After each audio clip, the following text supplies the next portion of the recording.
Foundation. Can we have a huge round of applause for Sir, please?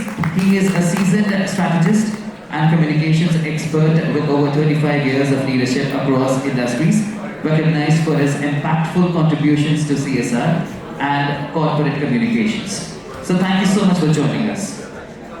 Next, we will be having with us Mr. Rushik Patel, Associate Director, CSR Head, CNS Info Foundation, a dynamic CSR leader with 14 plus years of experience, driving impactful initiatives in health, education, and economic development for sustainable community growth. Ladies and gentlemen, give it up for Mr. Rushik Patel, please.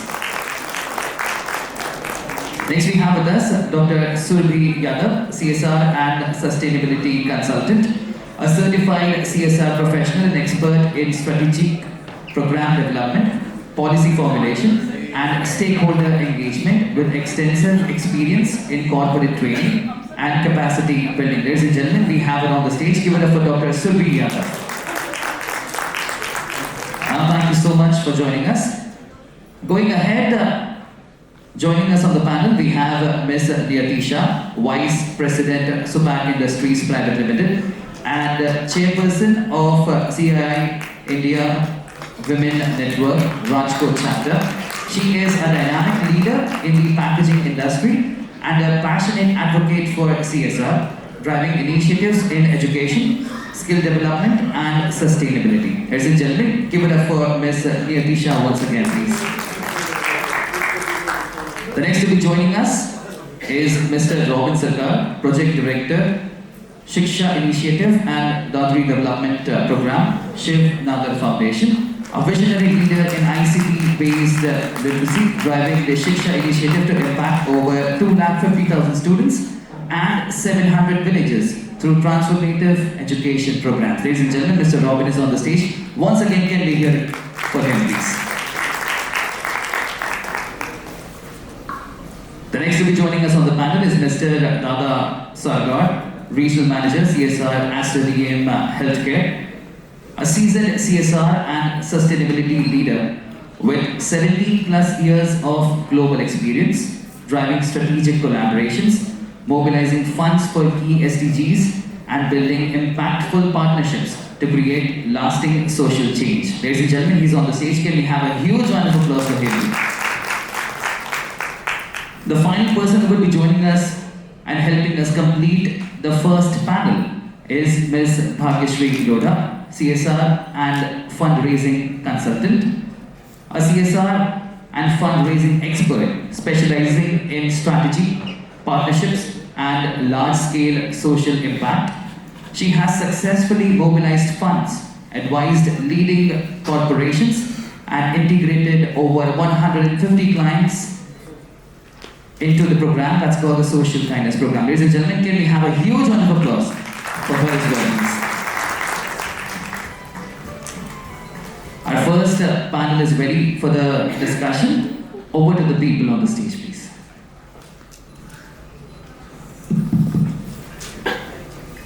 Good morning.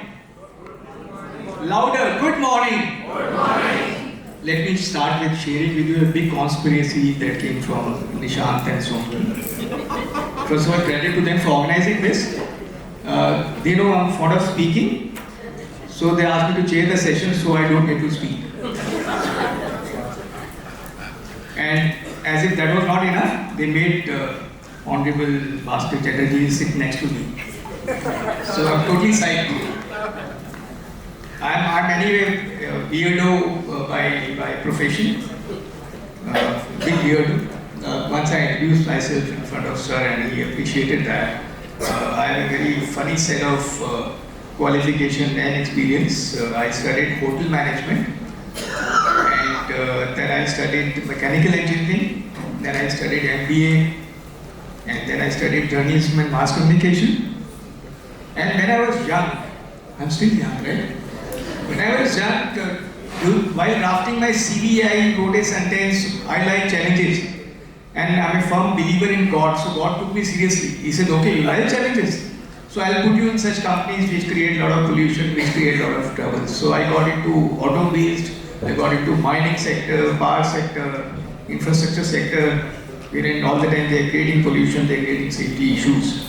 So that kind of made me slightly stronger facing media, because I was mostly heading communication for them and CSR function for them. So let me start from the beginning, the methodology that we're going to follow for this. Sir, with your permission, what we're going to do is we're going to request each one of us to introduce ourselves so that we can set the context, and then they'll ask the basic question about how CSR is changing from just pure compliance to something that makes substantial social impact. Before that, I'll just also believe in simplifying. During breakfast, basically, Niyati's husband made a very pertinent point that we have to simplify, because we like throwing the words like our CSR vision aligns with the UN SDGs. अरे इतना क्यों डराते हो यार, simplify करो. Okay, and also this set of people, we are responsible for bringing smile to people. So let us smile. Let us start with a big smile. And essentially sustainability hota gaya. Sustainability is essentially whatever God has created in terms of resources, planet, we have to sustain it so that it is there for the perpetuity.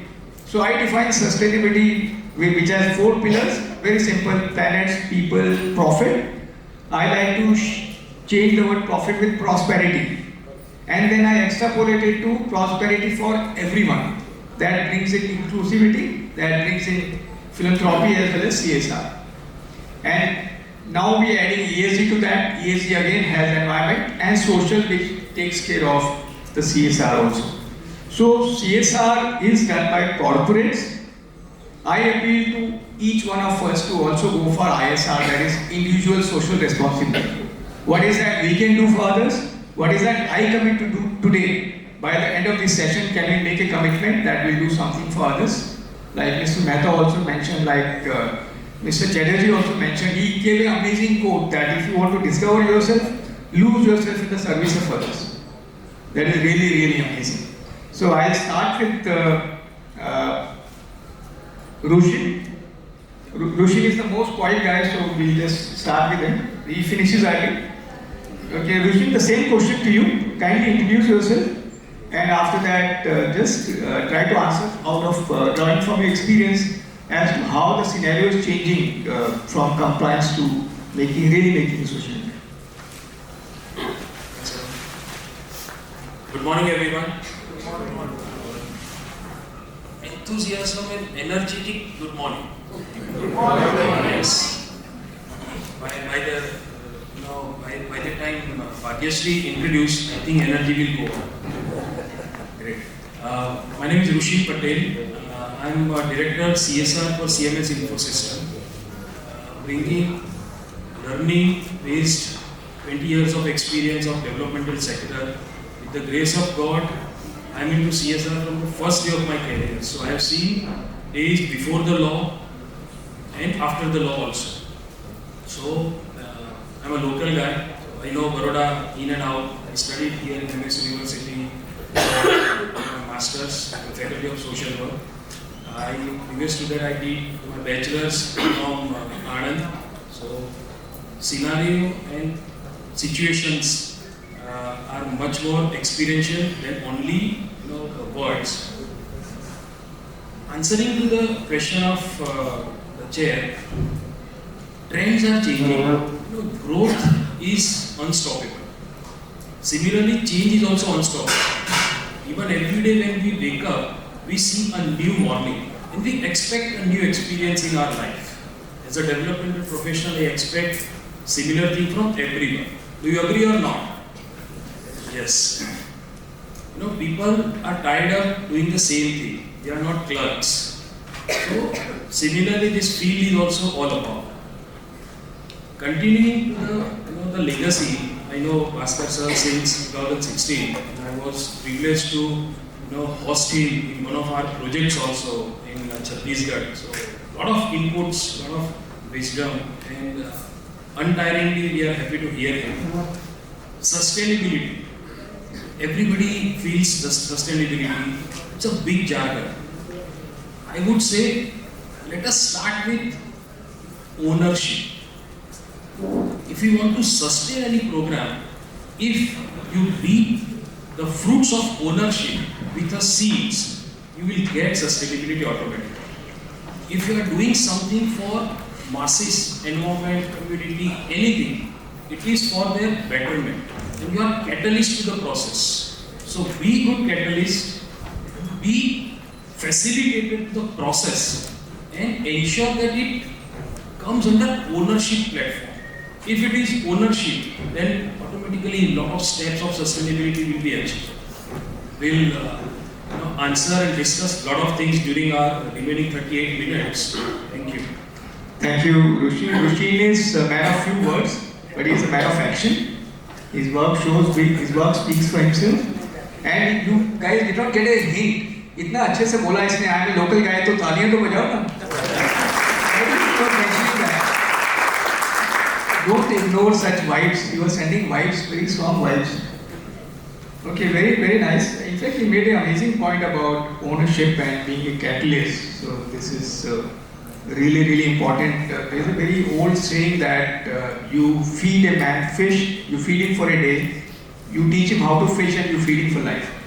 So very nice point. Thank you. Now we invite Dr. Surbhi, another person who is sitting next to Dr. Bhaskar Chatterjee, one of his brightest students. So over to you, Surbhi, with the same question, and you're pleased to your introduction. Thank you so much. It's a pleasure to be here and sitting next to Sir. I think it's like a dream come true. And is it audible? Am I audible? Yeah. So pardon me if I'm humble.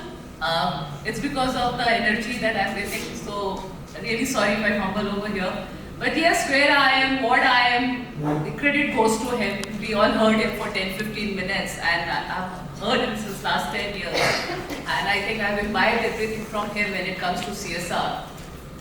So, myself, Dr. Surabhi Yadav, I'm a CSR consultant and a sustainability consultant. I work in this space ever since the law is in the space. In fact, I started my PhD in CSR just before the law came into being, as Sir said, in 2010. So I have been following the journey since its evolution, I would say. And by virtue of Sir, again, I was with IICA. I did the course from there, then became a trainer and a master trainer with IICA. And then currently I'm working with NCF Foundation as a consultant, where we run an academy, as Sir was again talking about professionalism, which is much needed in the industry. That is one thing that NCF Foundation Academy is doing. We are training people in this sector, in the CSR sector, be it corporate, be it NGOs, be it foundations, be it government organization, all of them are part of it. Besides that, I also work as a freelance consultant, helping many corporates and NGO in the space. Everything from need assessment to impact assessment is my forte, is my area. So that's about me, and moving forward to the question that I have been asked to answer, what are the changes or what is something that I would like to talk about as emerging trends in this sector. There are many changes that we can see in the sector. First and foremost, money is important. Passion, of course, is something which is binding all of us together, and everybody in the hall knows if it's not passion, you cannot stand here, you can't be here. But yes, with that, we need money to create those kind of impact, and we have seen it growing many-fold. We started with 14,000 crores, 14K crores in 2014, and now we are beyond 30K crores, which is huge. So sector is attracting more money, and it's because of the strategic CSR that is happening. Board level function, it was supposed to be board level function, but yes, now that we are touching the 10th year, we see it has actually become a board level function. The focus is shifting from compliance to impact. So that is one major change that I see. Another one is, depending on the need on the ground, we see the shift also in the sector. So it was health 2-3 years back, and COVID was there. Education has always been leading along with health, but now the environment is coming up. How it's going to shape in the future with ESG and its future, and as we'll be discussing more throughout the day, we'll see how this shift is going to be there. But yes, environment is something which is coming up in a big way, and more integration of environment has to be done. So those are all my insights about the sector as of now. Thank you. Thank you, Dr. Surbhi. I just want to share a secret. Why did we request Dr. Bhaskar Chatterjee to be on stage with us? We were expecting a lot of difficult questions from the audience after we finished the panel discussion. So we have somebody who can take all those questions. Thank you for joining us. And also, Survi made very interesting point about the money part. And I'm really delighted to know that the current last numbers that are reported for CSR spend is 33,000 crores. That's one part. Second is, I wonder, I take advantage of the fact that I don't have very strong CSR background. Do we assume that people who pay tax, whether it is individuals or corporates included, they get captured in this? So can we assume that only 10 to 15% people eventually contribute to CSR? Therefore, 80-85% people are not covered under this. Therefore, can we encourage some people, like Robin was suggesting, his organization, Shiv Nadar Foundation, they have a foundation which takes care of the CSR funds, and then Shiv Nadar himself does a lot of philanthropy. Therefore, the concept of ISR again, wherein we can encourage everyone. For instance, a whole lot of shopkeepers who may not be filing IT returns, वो तो कभी captured होंगे in a segment. But can we imbibe that culture of helping others, contributing philanthropy, so that this number 33,000 crores goes up to 33 perhaps million dollars or something, or $1 billion perhaps. Okay, sorry, I like I said, Sonki occasionally gives me that stare. Okay, आपको नहीं बोलना है. Okay, I'll move on to Robin.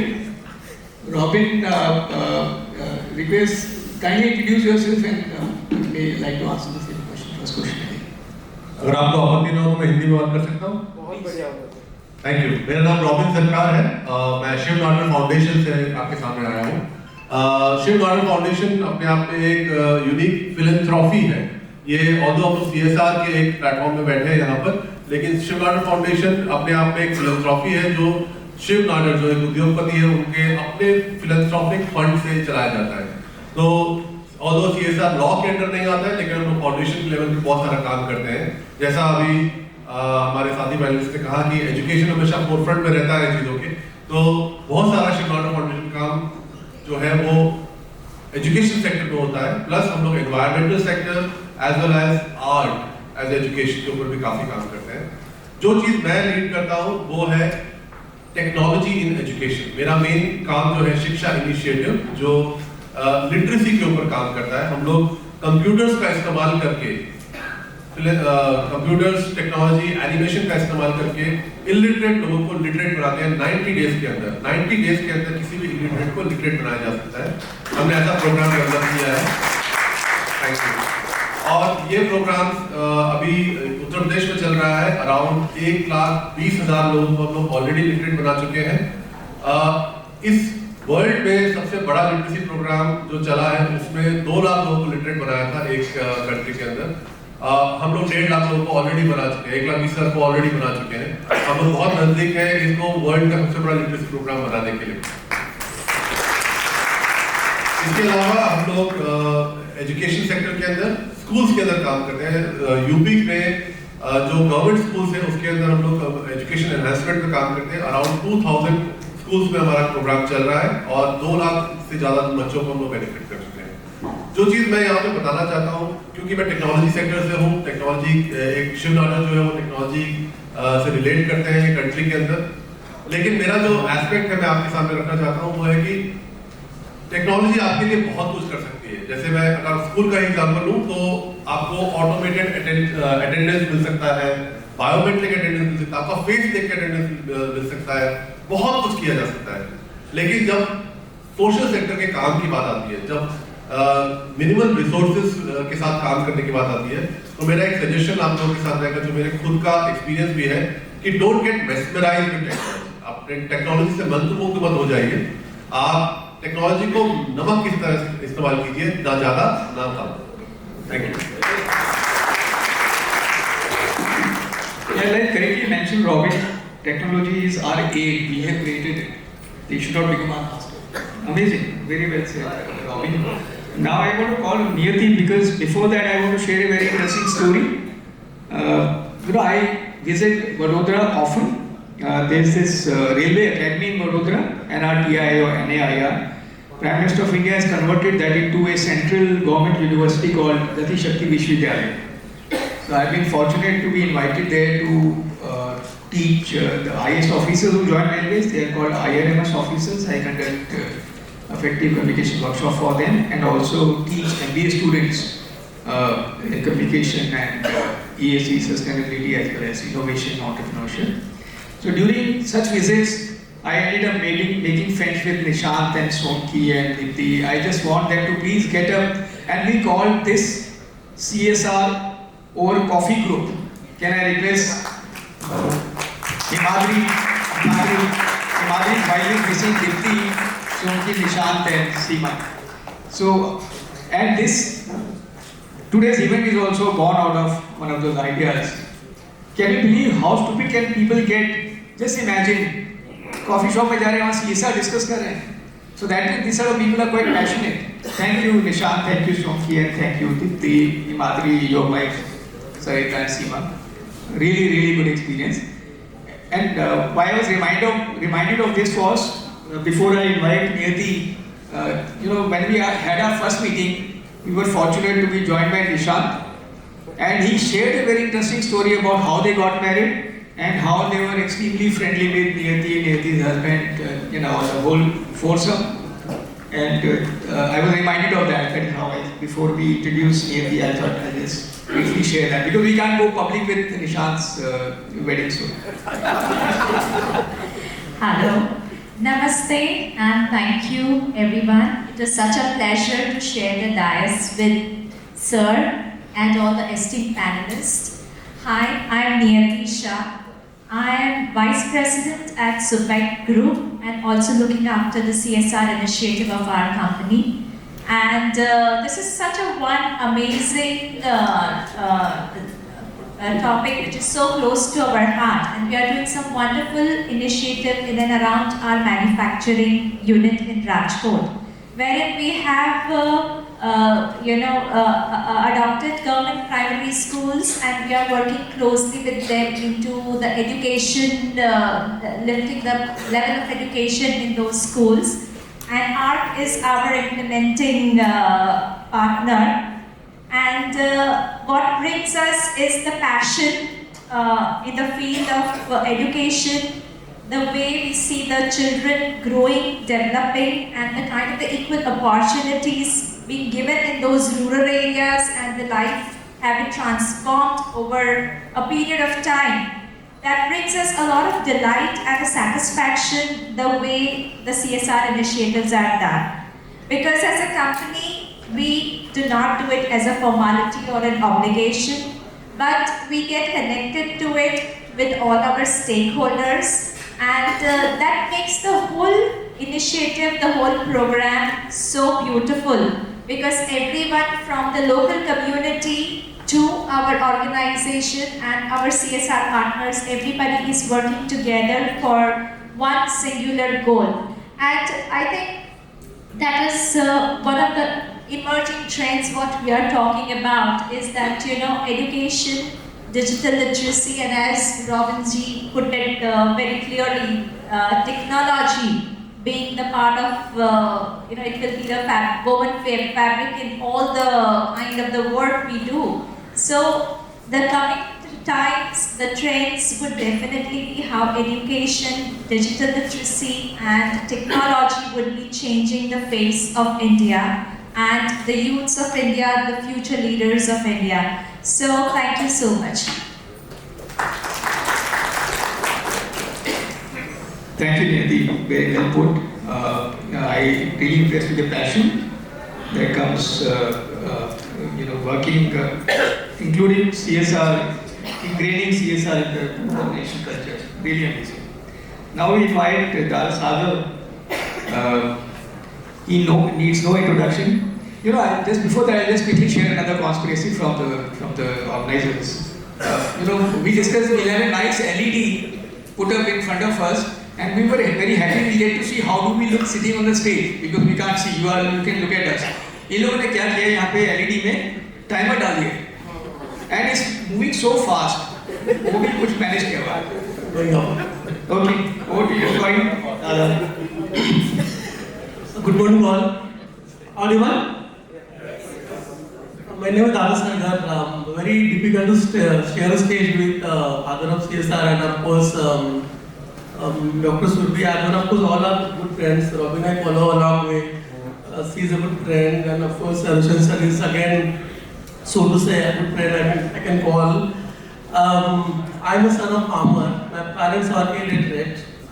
I had my own long journey from being from somebody who doesn't understand education to take undergrad degree in social work from Satara. I'm from Maharashtra. Then I did my master from Mula Niketan. One of my friends is here from UPL. Carol is here. Then I did my MBA from NMIMS into global culture and grieving and CSR and strategy negotiations. And last 17 years I've been working in development sector.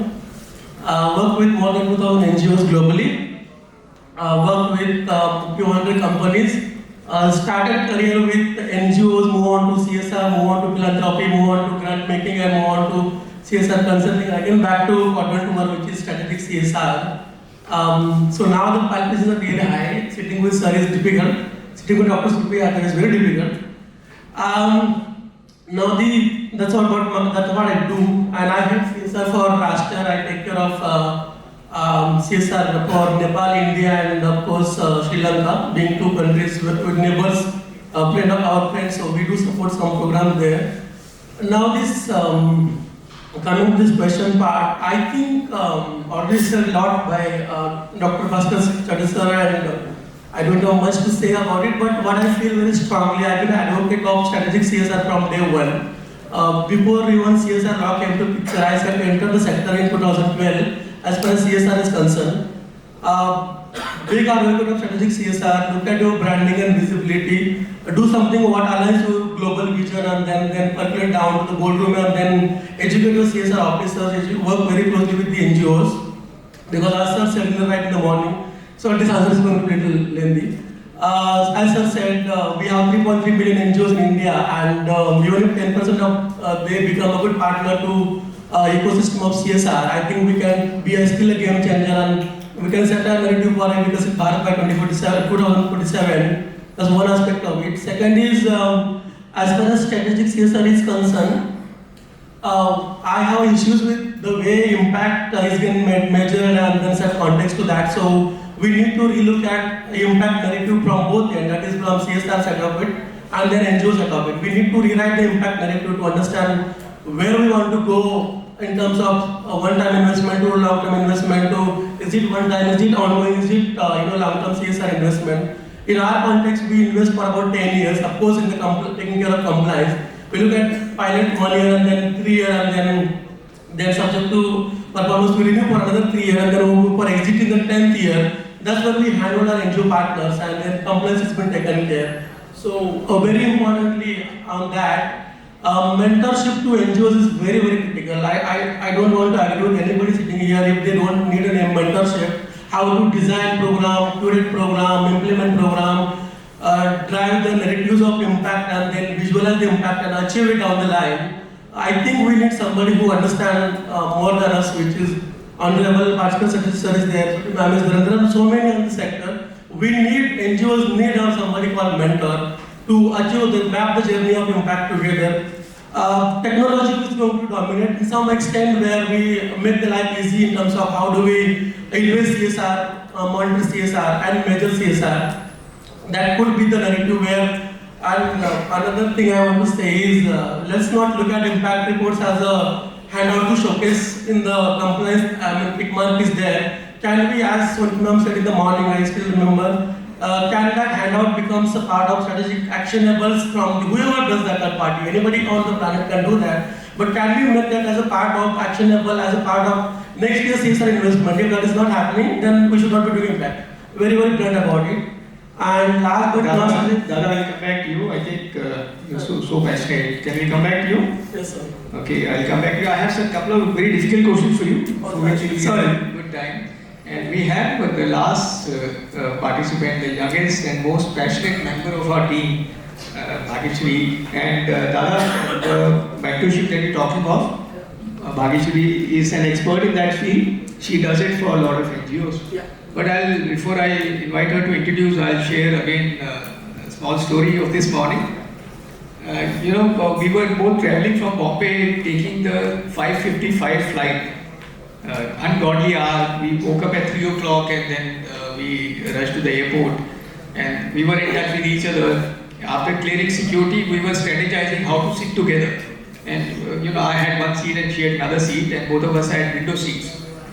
So she suggested that whoever comes in the middle seat will offer them to stop with the window seat. So a girl came and sat next to me on the middle seat. I was on the window seat. I said, "Ma'am, I have another colleague traveling with me. Can you shift to a window seat?" She happily agreed. And then I went back with that lady, escorted her to her seat, picked up her luggage, came back. I said, "Perhaps she'll come and sit in the middle seat." As soon as she came there, she said, "No, I want to sit on the window seat." I was trying to do some CSR in the morning, it didn't help. Not corporate ISR, sorry. Yeah, okay, Bhageshri, over to you. But she is passionate and the kind of work she's doing is really amazing. I'm really humbled to meet her. Yeah. Thank you so much. Obviously honored and privileged to be part of this panel with amazing veterans in the sector. I've been working in social sector from past 10 years, worked with organizations like Pratham, Magic Bus, India Foundation, Arpan, MMC, and on the corporate side I've worked with organizations like Capgemini, Identity Public Charitable Trust, WPP, and help them build in developing fundraising strategies for NGOs, and also how CSR can implement and design their project better so that it would be accommodated by the community at large. Coming back to your question of the CSR emerging trends, it's been 10 years in the sector, and when I enrolled myself in the course called MSc in Extension Education, I was asked question, "You're too young to be in social sector. Why do you want to pursue?" People often go to social sector after their retirement. Why do you want to pursue it now? I was like, you always have to prove your passion towards the social sector, even if whatever age you are. Then, obviously, as Sir mentioned, I've kind of seen the trend in terms of appreciation towards the social sector and social sector professionals, in terms of the kind of passion and the kind of dignity the guys feel working in social sector. The respect that we are getting now with the CSR coming in and the budget increasing day by day, I think the respect and appreciation is going on on seventh sky, going to cross that. And I think with the acceptance of new technologies, innovation and flexibility to adopt, so that we can become better at what we are doing at the grassroots. So yeah, I think it's appreciation and innovation and acceptance. So thank you. So one part of the story was missing in the morning flight. So when the boarding was announced, and she's absolutely right, she's too young to get into CSR. And how young, I'll just illustrate. When they announced the boarding, they said, "Okay, business class passenger, gold card holder, pehle aa jao. People with the infant bhi pehle aa jao." I said, come, let's go. And we actually managed to enter. Can you believe that? We actually did. Okay, so Dada Sagar, sorry for asking you to discontinue. Let's start with you first round of questions. This question provided to me this professionally organized organization. Giving the cue card, read out from this. I was reading these questions, such long questions, I was panting. Okay, Dada Sagar, you have to answer. I don't have to answer, I just have to read the question. Many CSR projects operate on a short-term, pilot-driven model. How can companies commit to long-term funding cycles beyond the first year, ensuring measurable impact and scalability? Dr. Subramanian is staring at me. I can't answer this now. But it's a very important question. I will also quote the example of how we are innovating or doing something which has not happened in Indian context. At the scale, I would like to say that. Yes, this note depends on it that we need to go long-term investment as far as impact is concerned, because there are projects where you can call and quantitative and all of that. Short-term can give a number game, which is important in the terms of context of reporting back and all of that. But yes, to visualize the real impact, long term is a game actually, and to achieve that game, strategy collaboration would be crucial actually, more than crucial to bring together like-minded organizations, the development sector and of course CSR. With Honorable Bhaskar Sir's consent, I want to tell you, will be very happy to hear this out. Last 9 months, I brought about 16 crores from Who's Who as a CSR investment of theirs, along with Aster CSR investment. We identified the NGO partners and deployed there to visualize how impact look like. That is never happened in my opinion so far. We are working with Aditya Birla Group, we just signed the contract, where they spend about crore rupees, I spend about crore rupees from Aster, and we found an NGO partner who could work with Palamu to impact about, or at least reach 45,000 women to access quality health without putting a single penny out of their pocket. That is what we are visualizing it, and like that we are working with Infoline groups at the corner of West Bengal thing. So in 9 months I brought about 16 crores from these people, about 4 years partners. That's the power of collaboration. I would like to put it, and I told a couple of corporates are very happy to say, now you are in queue to collaborate with us, because my share is not exhausted now for this year. Let's work together next year to multiply CSR resources. Now, people sitting that side might get confused about it. So when I'm saying collaborate to CSR, join CSR, I'm not asking them to put CSR in Aster's money. Of course, Aster has a foundation, but the money is going to the NGO partner, which is fairly assessed and due diligence and all of that, and money is going there, and the report can go back to the respective partner for their share. So it's very fair, and technically reporting is been taken care. So I think those trends would really help us to be game changer. And at this I have practiced since 2012 that now that's a defensible question, debatable thing, whether as a CSR chair, should we be mentoring the NGOs to get right proposal to table? The fair answer is yes. We should spend some time to see that the proposals are coming to us in a fair manner, so that then they know what they are going to do with that money and report and all. But is it something practice? I don't want to comment on that, but I do it. I tell my potential NGO partner to write a theory of change and proposals in a manner where at least we can give them a fair money to execute the agenda what we are together wanting to achieve it. So I think those things can change the game in the long run. Thank you very much. Thank you. That was very comprehensive answer, Dada. Before you come to Rushni, I just want to share an interesting thing about funding. Funding is one of the most challenging thing for sustenance of any CSR intervention. We set up Chetak Foundation, and the board of directors and advisory board, we decided on something very interesting. Maybe they've had a bad experience or something. We made a rule that there will be no monetary exchange whenever we implement any social intervention. And I'll give couple of examples how it was possible and how did we succeed. I work with this organization called Chetak Logistics, which creates a lot of pollution. They have those lorries running from across India. There are safety issues and pollution issues.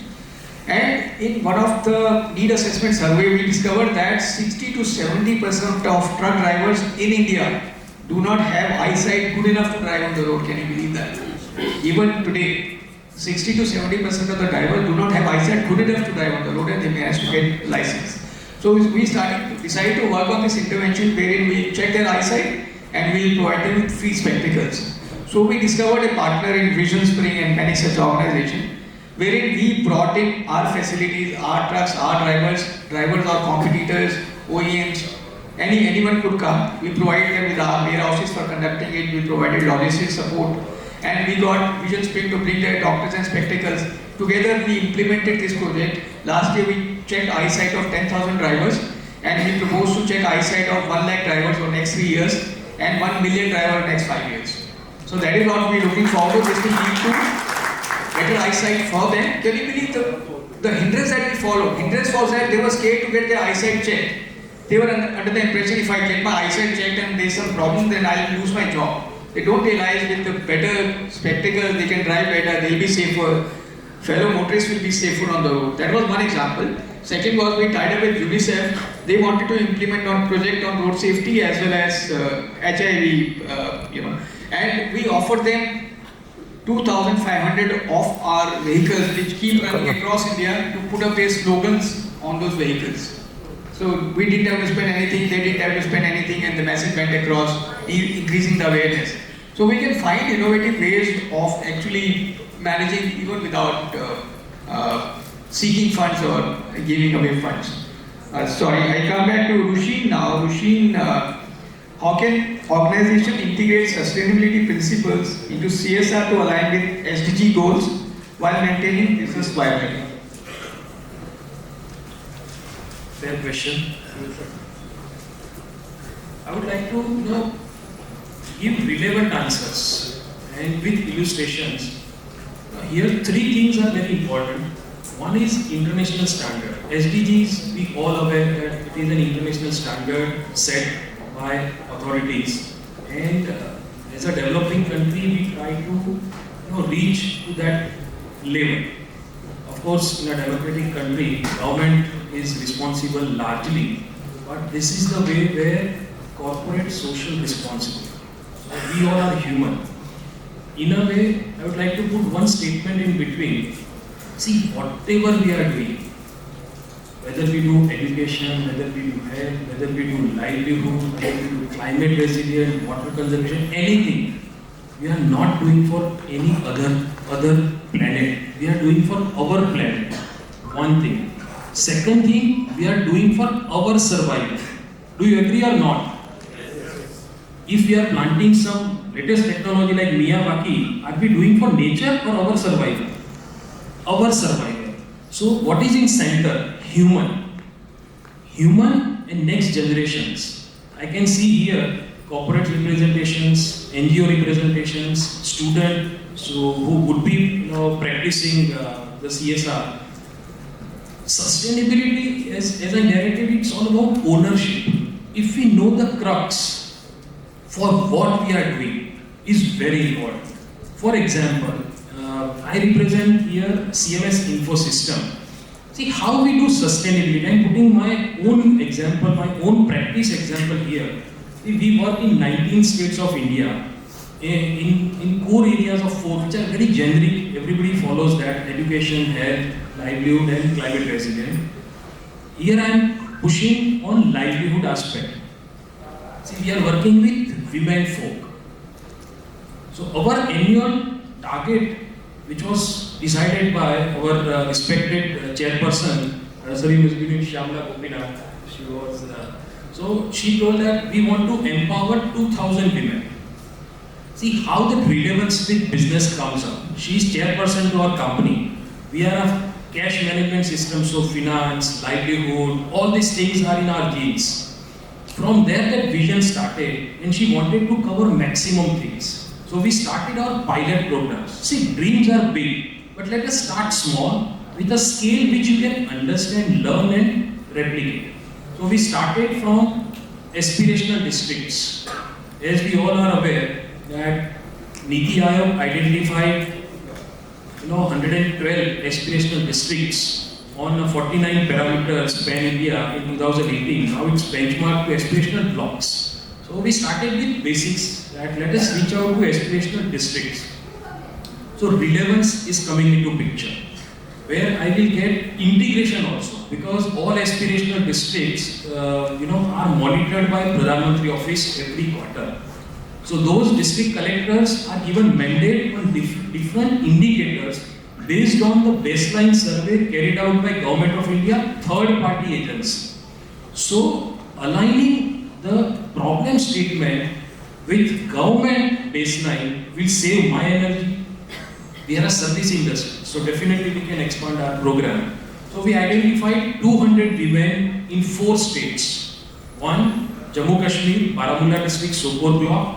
Second, Darang district, Mangalore block, Assam. Third, Ramanathapuram district, Tamil Nadu. And fourth, Nandurbar district, Maharashtra.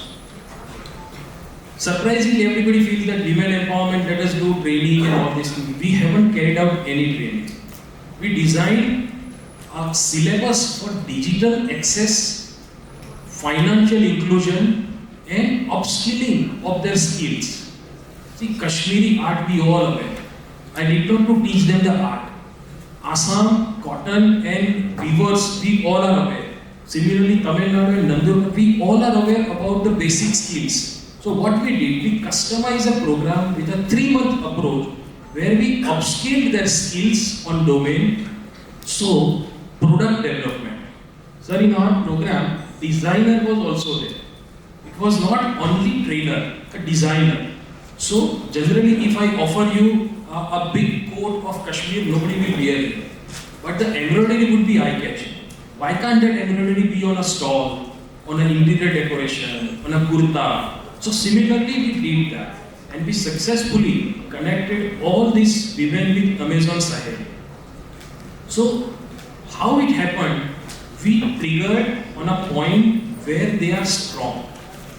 They know that this is our culture, this is our skill. We haven't taught them anything on embroidery or anything on their core skills. We groomed them on marketing, packaging, brand making and upscaling their businesses.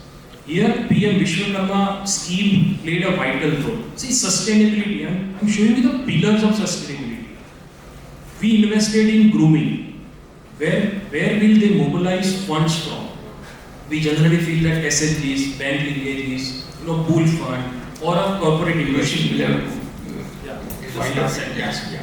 So, credit linkages, PM Vishwakarma made their sustainability easy. And that's how ownership came into action. So, a lot of such products are in market now from all these 2,000 women. You can find on Amazon site. Thank you. So, thank you very much, Rushi. Sorry, I have to request you to, because we got 4 more panelists and the time is almost running out. We come to Surbi and rest of the panelists. I request in case you can just try to give your answer in 1 minute each. And I want to, Nishant, I am announcing on your behalf that the best 3 questions from the audience will get a reward. Yeah. And if you don't have gifts, then we get those audiences to have personal picture with Shri Bhaskar Chatterjee.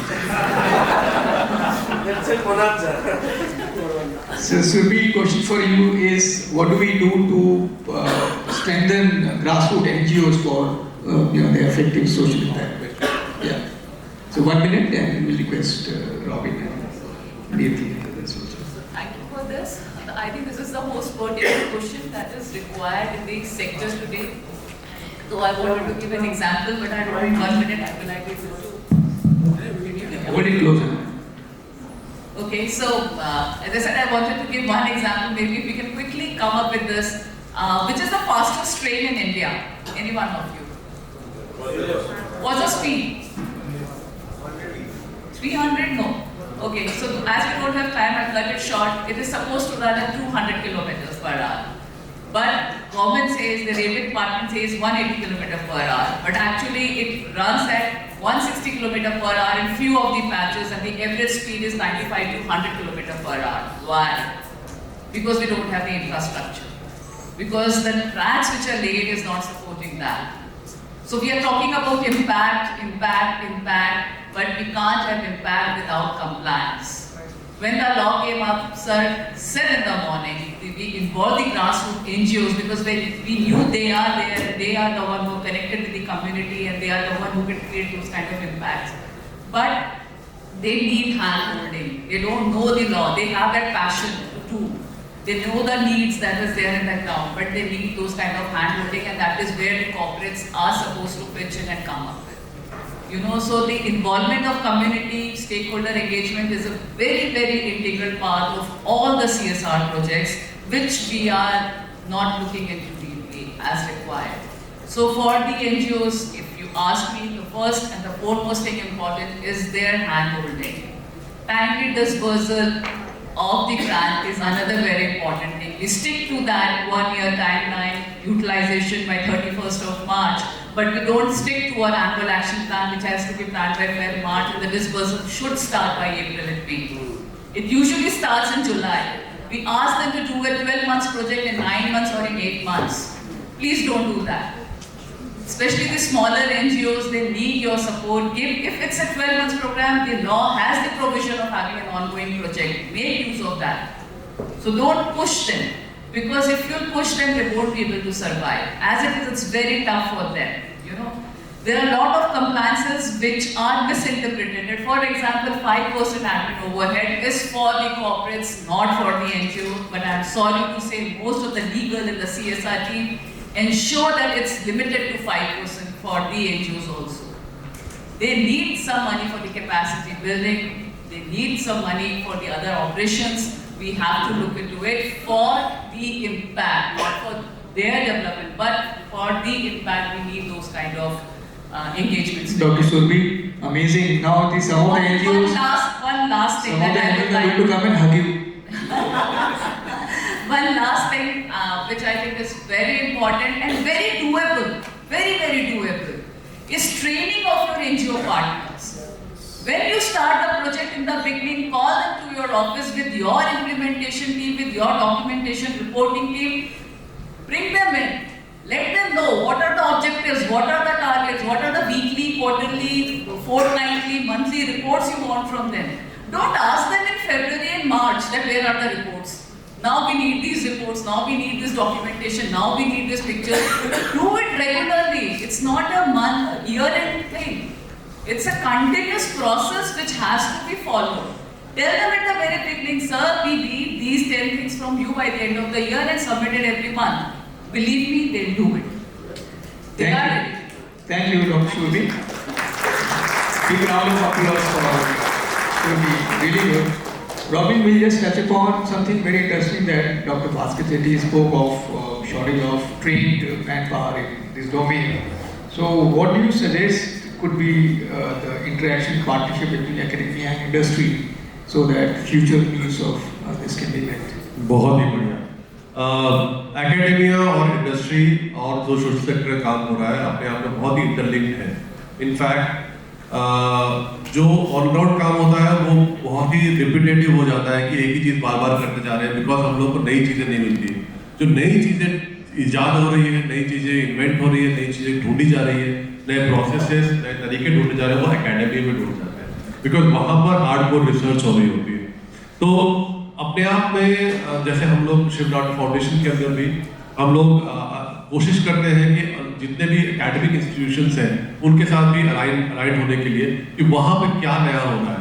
Social sector, continual education, ऐसे अलग अलग departments हैं जहाँ के professors नई नई चीज़ों पे खोज कर रहे हैं, नई नई चीज़ों पे शोध कर रहे हैं, उसको कैसे आगे लेके ग्राउंड में लाया जाए वो अपने आप में बहुत इंपॉर्टेंट होता है। तो यस, ये बहुत ही कनेक्टेड है और इसी आई थिंक अगर मैं इसको एक्सटेंड करता हूँ कि ये जो CSR की जो सोच है वो भी एक एकेडमिक इंस्टीट्यूशन से, एक एकेडमिक सोच से ही निकल के आई थी, वो भी कुछ ज़्यादा गलत नहीं होगा इसको बोलना। तो ये अपने आप में बहुत इंपॉर्टेंट है और हर एक लार्जर या छोटे इंस्टीट्यूट को भी दो लेवल पर, एक तो लार्जर लेवल पर डिपार्टमेंटल वाइज किसी एकेडमिक इंस्टीट्यूशन के साथ कनेक्ट करके उनसे अपने चीज़ों के साथ साझा करें, अपना डेटा साझा करें। बिकॉज ये जो प्रोफेसर्स होते हैं या फिर ये जो एजुकेशन डिपार्टमेंट होते हैं इनके पास फील्ड नॉलेज के नाम पे मतलब इनके पास थ्योरेटिकल मॉडल्स होते हैं लेकिन इनके पास फील्ड डेटा नहीं होता है जो कि इंस्टीट्यूशंस के पास होता है, जो CSR में काम कर रहे हैं उन लोगों के पास होता है। एक और तरीका है इससे जुड़ने का, जो यहाँ पे इंटर्न्स होते हैं वो भी आपके साथ जुड़ सकते हैं और वो अपने आप में एक बहुत ही यूनिक तरह का एकेडमिक इंटेंट लेकर आते हैं आपके प्रोग्राम के अंदर, जो कि आपको एक मॉडल अलग अलग ग्रुप में आपके मॉडल्स के सामने लेके आते हैं। मैंने अपने इंस्टीट्यूशन में भी देखा है जब भी मैं इंटर्न्स के साथ काम करता हूँ तो वो लेटेस्ट जो भी एजुकेशन इंस्टीट्यूशन में हो रहा है उसके मॉडल्स को लाके हमारे सामने रखते हैं कि इस तरह से आपका प्रोग्राम इफेक्टिव है, इस तरह से आपके प्रोग्राम के इम्पैक्ट को भी देखा जा सकता है। तो आई थिंक ये बहुत इंपॉर्टेंट है और बहुत वाइडली यूज होना चाहिए, जो कि शायद उस पर और काम करने की बहुत बेहतरीन जवाब, बहुत अच्छा रॉबिन। एंड इससे related to this I just invite Yati will call you later, just a moment, I just got very interesting question of the youngest member here. Bhagyashree ने बहुत अच्छा आइडिया दिया and she elaborate on that. जैसे हम लोग Shark Tank देखते हैं TV में, she saying why can't you do something for social sector for this. Would you like to elaborate on this, taking on from academics ideas which she got from that? Thank you. Basically what I meant by that is when we talk about Shark Tank, right? What we say is startups, innovation, what is happening, right? The kind of exposure Shark Tank is giving to startup and innovation is amazing. The platform that is, they're getting. it's not about only the funding that they're getting on the platform, it's the kind of awareness about the innovation, the need, and also, overnight, they become sensation. The kind of customers they get, the kind of, revenue increase they get. So similarly, I was thinking of, why don't we have it for social sector? I mean, like, there are so many grassroots organizations have, immense ideas with just limited resources.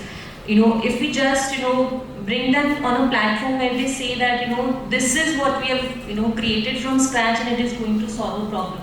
Like, for example, the other day I was speaking to an NGO who is based out of, some rural parts of Rajasthan, where it's a very drought-prone area, and they have kind of innovated something which now, with the help of that technology, they have excess water.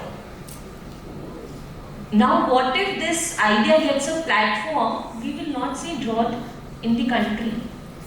So it's like, what if, over the night with this platform, these grassroots organization gets funding from people who are listening, like Shark Tank, startups are getting overnight revenues, increase in their profit year on year. How about getting funding from locals who doesn't even know that there are ideas or there are intervention that needs our focus and attention. So I think, with this platform, I think it's a good, that good mix of people we have here, and if we can, prosper this idea, maybe we should, be something or have something like that. Thank you. Thank you. And finally, final question to Niyatin. Niyatin is very interesting saying that if you educate a boy, you educate a man. If you educate a girl, you educate two families. So I will request you to speak on this STEM education, how it can benefit the girl students and especially training for the teachers also. I think STEM education is such an important aspect because science, technology, engineering and mathematics ultimately वो हमें क्या सिखाता है एक problem solve करना. So having the STEM education in early primary school as well as in secondary school, it kinds of instills that spirit of embracing to the problem solving culture. So I feel it is very important that the girls in our society, they are being encouraged to learn more and go further and pursue into the careers of STEM field. Because आने वाला जो ज़माना है, next 10 years, 20 years down the line, as we all said, technology का ज़माना है, not many things would require skills which are related to some or the other kind of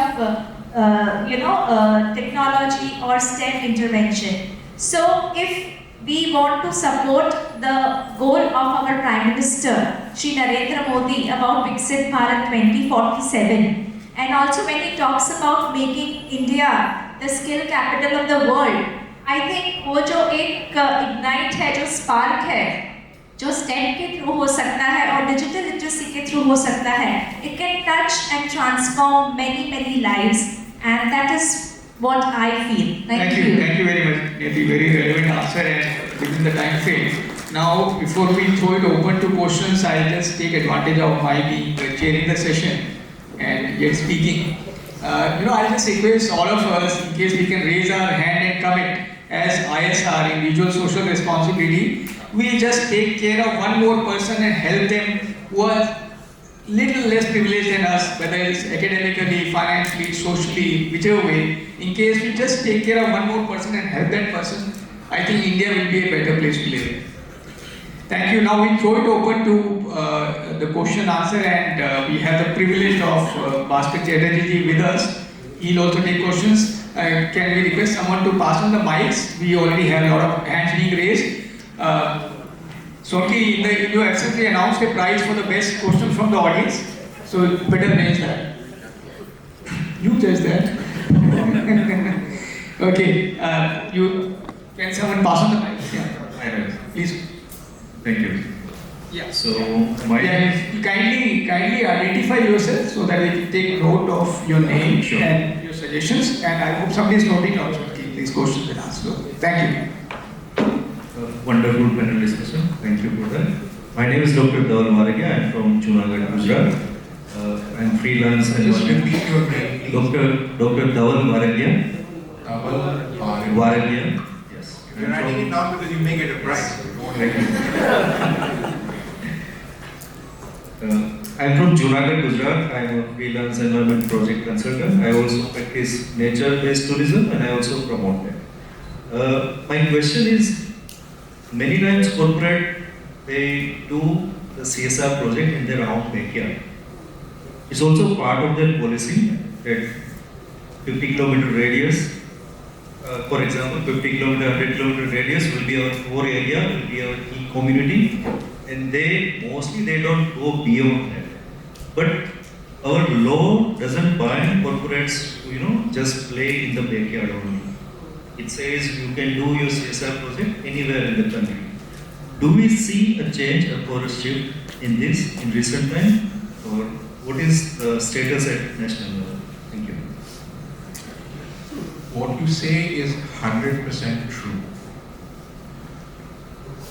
The reason why the highest spending state in India is which one? I'm asking the person who asked the question. Because he's from that state. Gujarat. Okay. But Maharashtra is the number one spender. They have about 33% of the total spending of India comes from there. Why? No, please, not anyone else. Just him. He and I are having a dialogue. Yes. Please keep. Don't sit down here. Stand up. Sure. You might actually get a prize. So, Yeah. Why is it that? I believe there are a lot of corporates in Maharashtra. Exactly. So, because the largest number of corporates are in Maharashtra, and because they follow largely not just the policy that they have developed, the policy they have developed is the human instinct. What is in our own backyard, we can easily supervise, we can easily access, we can easily go there, and things like that. That's a natural human instinct. And that has been prevalent for about 10 years. After the aspirational districts thing came up from Niti Aayog, the scene that I'm changing, because I sit on many boards and many corporates and many CSR committees, there is a commitment to the fact that maybe 10% or 15% of our spending should go to an aspirational district. There also the thing is, can we do an aspirational district in Maharashtra or in Tamil Nadu or in Gujarat? Gradually there is a little bit of a change to say that no, let's also do something in another place so that we also challenge ourselves. More and more CSR committees are saying, what is the same thing that we're doing every year? And as Nishant rightly put it, people are sick and tired of repeating the same thing every year. So can we do something different? That change is coming, but it has yet to be quantified. But a very good question. Thank you.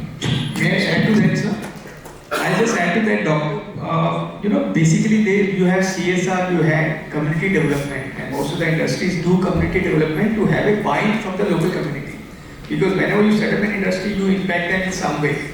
Okay, adversely impact them in some way to buy out their confidence, their support, to end up spending. I don't know, Dr. Bhaskar Chatterjee is influencer, and then for instance, now ESG spend we are adding to the project cost. Similarly, community development expenditure also we can put in that bracket so that CSR is then free of that, and CSR can be spent across interventions that are nationwide, while limited to only your area. Whatever you are doing to your area is to facilitate your business development. We may consider that. And I also just wanted to second the opinion. No, we can't take too much on one question. We have limited time. Yeah, so lady there, can somebody pass on the mic there, please?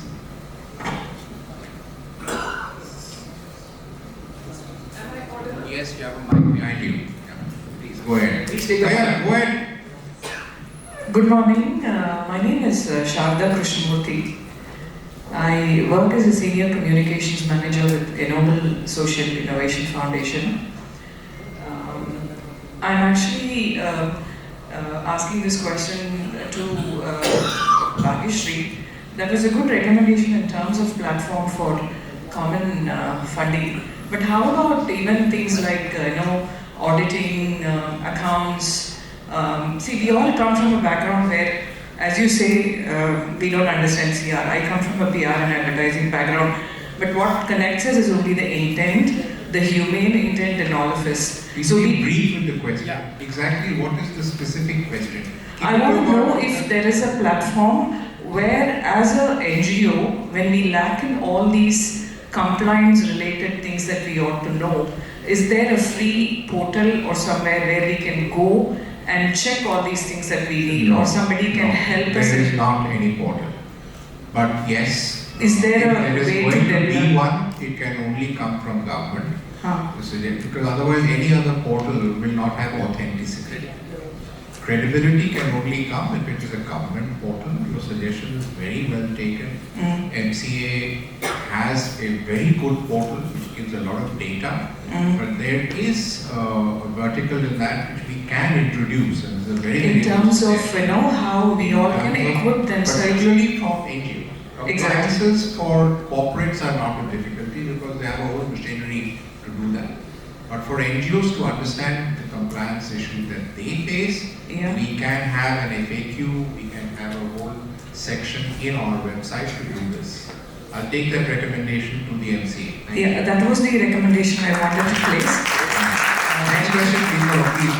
Very short questions, couple of, don't give any Just one question, I wanted to know what was the umbrella brand of the upskilling program that you developed with the 2,000 women that you're now associated with? Just give us a one-word answer. What's the name? The name. The umbrella brand that... See, generally each product has its own brand. Okay. See me after this session, I will explain. Okay. I will certainly, thank you. You've been waiting for a long time. Where is your mic? Yeah, go ahead. Continuing with the prior question, my question... No, your introduction, name, etc. Myself, Dr. Megha Sidhpura. I am an associate professor, School of Megha Sidhpura.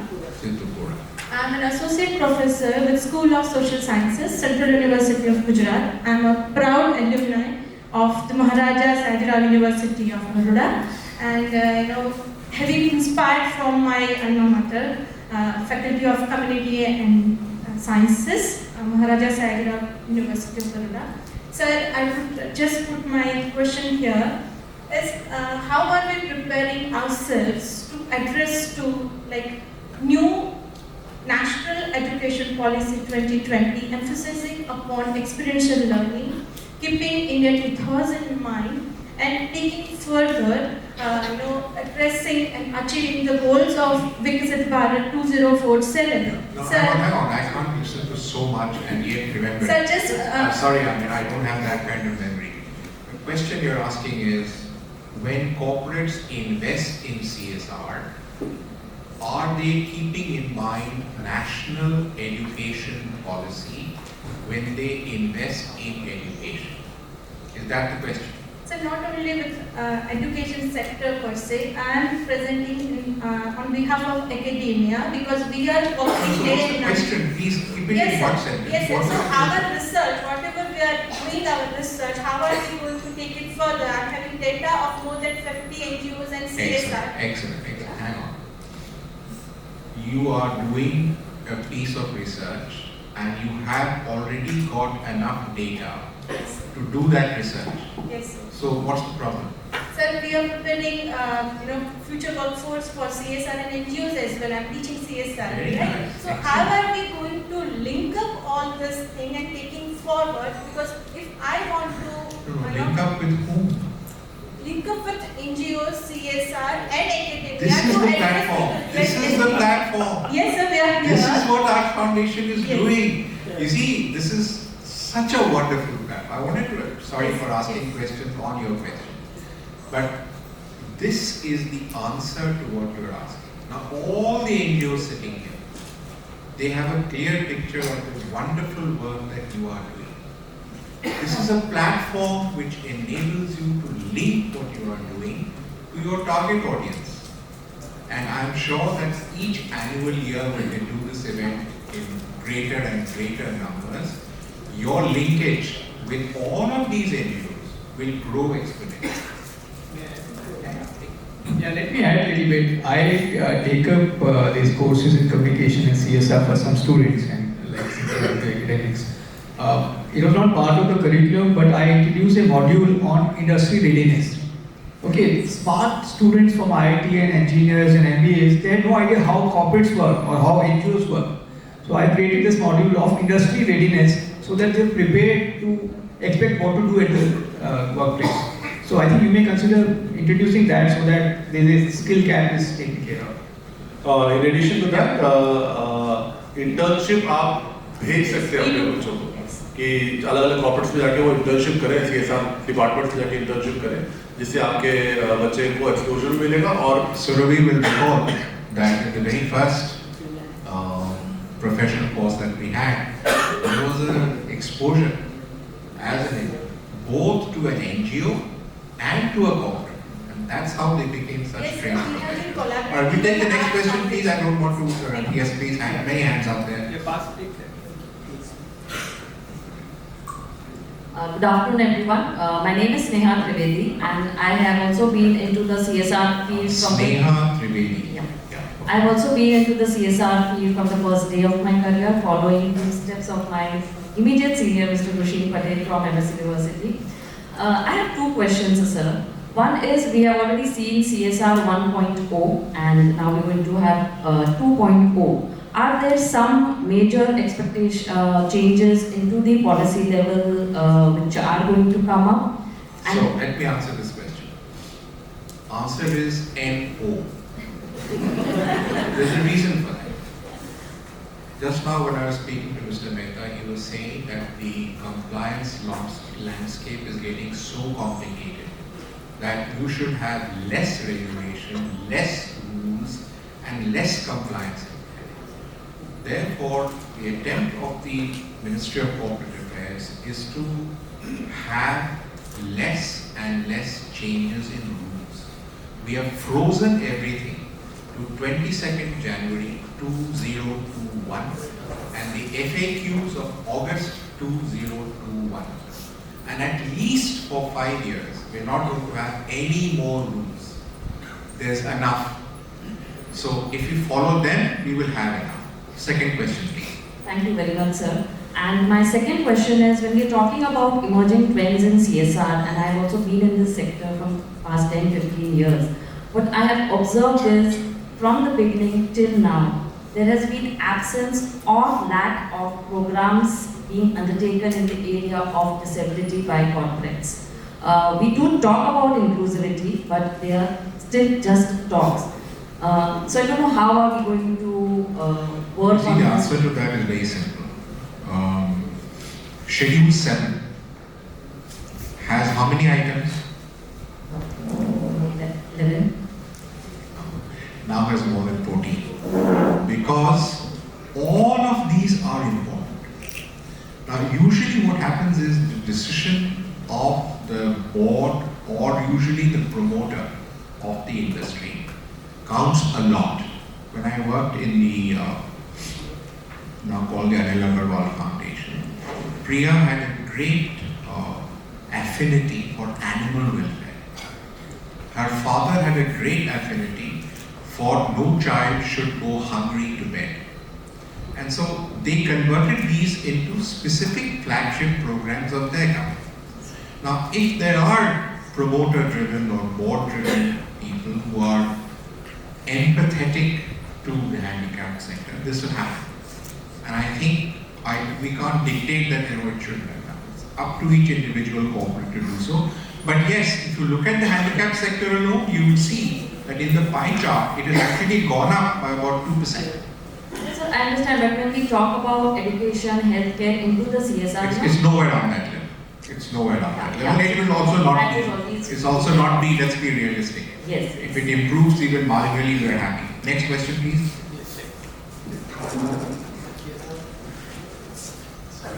Kindly identify yourself. I am Tushar Karlekar from Career Skills Education and Research Foundation, Vadodara. Sir, our foundation is very infant and we have got a toothing trouble in the education sector. We are into career counseling, and when we go to corporates, CSRs, so career counseling is normally treated as the least priority, but which should be first one? Normally CSR companies or foundation says that infrastructure is more important. Yes, definitely it is Answer important. that very quickly. Is it there in Schedule 7, yes or no? Is it there, yes or no? Yes, sir. No. Where is it? It is not there in Schedule 7. It's not a CSR activity. Full stop. Next question, please. Yeah.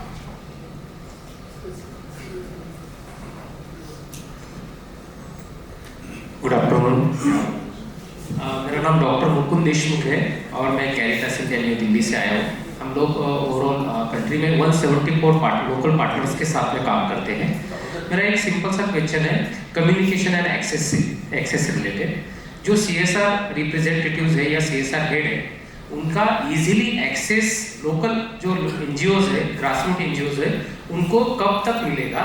और दूसरा, जब हम communication करते हैं कोई भी, तो उसका जो रीजन है कि एक ही हमने प्रपोजल तैयार करते हैं, पूरा 1 महीना हम लोग पूरा फॉर्मेलिटी सब कुछ तैयार करते हैं, ड्यू डिलिजेंस कंप्लीट करते हैं और फाइनली एक लेटर में हमें रिस्पांस आता है कि आपका प्रपोजल रिजेक्ट हो गया। तो इसके बारे में क्यों रिजेक्ट हुआ, ये अगर ग्रासरूट NGOs को अगर पता चले तो वो उसका ये मैं समझता हूँ आपकी जो पीड़ा है उसको मैं समझता हूँ। लेकिन एक कॉर्पोरेट के पास तकरीबन प्रस्ताव कितने आते हैं बताइए?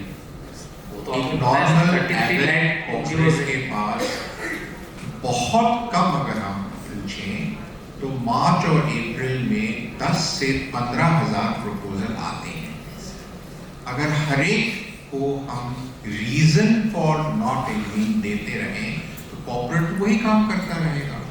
इसलिए इस सवाल का जवाब जो है वो यही है कि आपको कभी भी नहीं मिलेगा। मैं सिर्फ इसलिए रियलिटी आपको बता रहा हूँ, और इसमें अगर हम ड्रीम में रहें कि हर कॉर्पोरेट आपको रीजनिंग देकर मना करेगा, so sorry. Next question please. हाँ जी बताइए। Anil Patel. I'm Anil Patel, Dean of Education and Research Foundation. बात ऐसी है, हम नए NGO है सर, काम 3-4 साल से कर रहे हैं।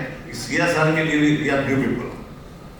1-2 साल से थोड़ा CSR है, कंपनी होना पड़ा है ना, bank of Baroda, SLO limited. लेकिन रियल प्रोफेशन क्या है, जो रूरल एरिया में छोटा-छोटा काम करने वाला भी NGO है। इसलिए आई रिक्वेस्ट पर्टिकुलरली निशांत भाई, नितिन शाह, रुशिन भाई पटेल, अरुण भाई, एक ऐसा एफर्ट ज्वाइन करो, आप हमें जोड़ो जहाँ जो स्कैटर NGO है जो अच्छा काम सोशल चेंज के लिए करना चाहते हैं। इसलिए 4 डिस्ट्रिक्ट का एक यूनिट बना के, 4 यहाँ का यूनिट बना के पर्टिकुलरली एक काम विकसित करने का हमारा इरादा है सोशल चेंज के लिए। तो हम आपको बोलते हैं ये जो बड़े-बड़े लोग आए हैं, बड़ों वाले ये बड़े-बड़े लोग आए हैं, उपदेश है, वी वांट टू ग्रहण करें। वी वांट टू बहुत अच्छा सजेशन है। हम लोग ड्यूरिंग लंच मिल के आपसे नोट कर लेंगे। बहुत अच्छा सजेशन है। We can take more questions. एक और just I just wanted to add to Robin's point. हमें अकाउंट की मालूम नहीं, तालीम में है, रिपोर्ट बनाना कैसा है, इसे कौन सा प्रिकॉशन लेने का है, कैसे कार्य कौन सा, हम बस में नहीं जाना चाहिए। इसलिए सब प्रिकॉशनरी मेजर्स नए NGO को जी सर, जैसे सुरभि जी ने कहा कि हमें ट्रेन करना है अपने NGO को। कोऑपरेटिव आती है, कोऑपरेटिव जी will percent sir ji, thank you. I just wanted to add one more point relating to academics. Something we tried at Chetak Logistics.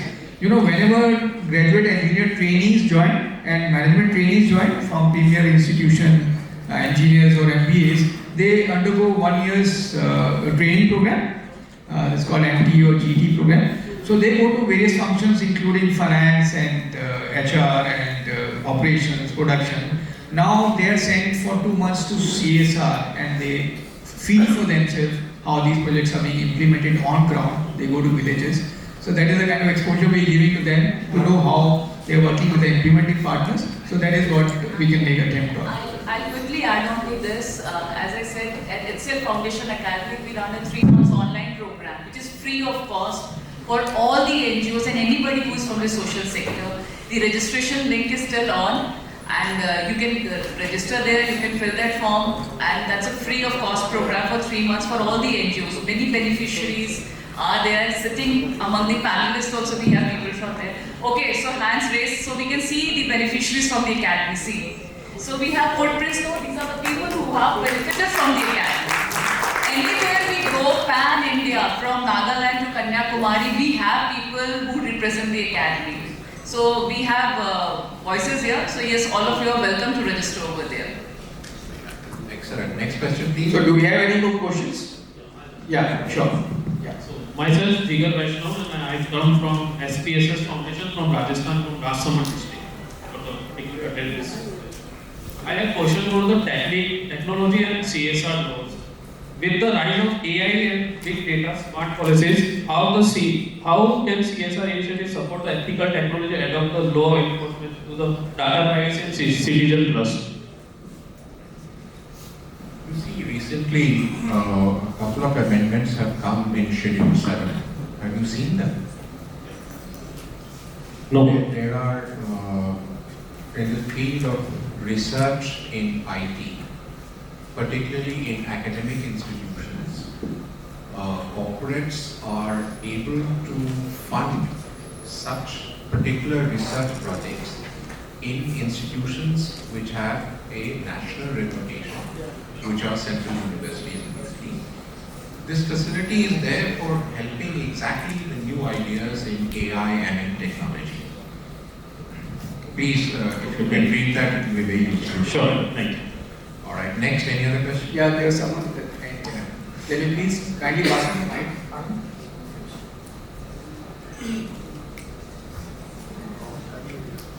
Good afternoon, sir. I am Maulik Chauhan from Rajkot, working in PUV Reliant India Private Limited as a senior executive for Gujarat region. Sir, simple question is there, can private limited companies, we are actually working in skill development program, especially focusing on green jobs. We are preparing skilled candidate for the green sectors like wind, solar, upcoming green hydrogen. Like right now we are seeking funding from government agencies like NIVE, NIS. Question. So does private limited companies get CSR funding? No. Next question. Okay, one final question. I think we're eating into next speaker's time. Yeah, just pass on the mic to the person at the end, and that's the last question, please. So we'll be available to speak to all of you in case you have any more questions. Let's take that person who's standing there. Can someone pass on the mic there, please? And we wind it up here. Thank you for being kind. Hello. Myself is C. Nakul Thakkar. I am from Vidya Bharati. Sir, my question is, what is the future of social stock exchange? Is CSR donation or ATG exemption available to raising the fund through social stock exchange? I hate to disappoint you, social stock exchange is a non-starter. Unless they include CSR in the social stock exchange, and particularly for NGOs receiving funds in CSR, it will not take off.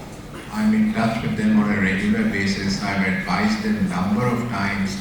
The amount of energy and time that you need to register on the social stock exchange is absolutely not less than 6 months.